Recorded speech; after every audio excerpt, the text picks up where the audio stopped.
Hi, it's Tim, and I'm here today with Kyra Basenell from Care About. How are you, Kyra? Good, thanks. Thanks, Tim. Kyra and I thought we'd get together and put this little video together in the lead up to Christmas because Christmas is a time when there's a lot of demand for aged care, and that's mainly because families get together, isn't it? It is. We certainly have a lot of calls around the Christmas period of people looking for some help for their parents. Yeah, I think the families might not have got together for a while, and they start to.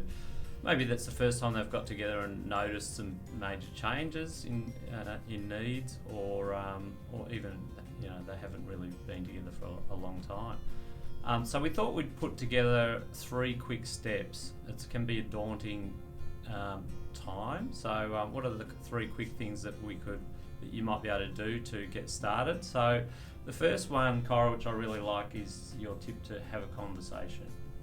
I think it's probably the most important one, Tim, is to start understanding what might be becoming more challenging for your loved ones, and find a time, probably not Christmas Day, when you are with the other supporters of your loved ones, where you are free of the distractions of children and technology, and start by asking them some of the things that might be becoming a little bit challenging for them in the home.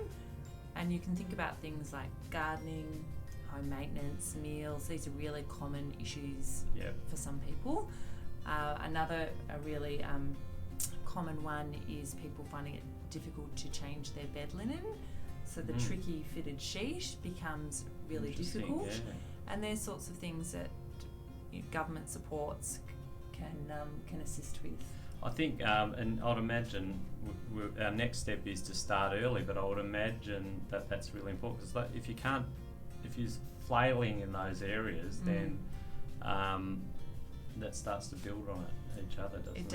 It does. So if there has, if your loved one is agreeing to access some support or some support soon, don't wait around. Have an assessment sooner rather than later, because while there are generous government subsidies available, there is a long waiting list. So we would certainly recommend starting that process early. Really important. And the final tip is around funding.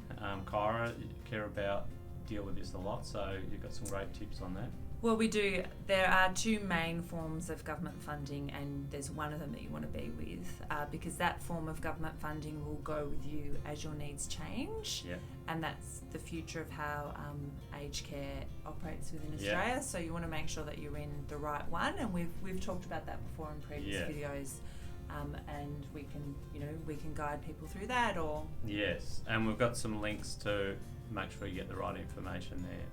So it's just to reassure you, it's not an unusual circumstance to be needing to have these conversations at this time of the year. It might feel a bit strange, but it's very common, and probably one of the peak times for these discussions. So good luck with it, and we're obviously here to help if you need assistance.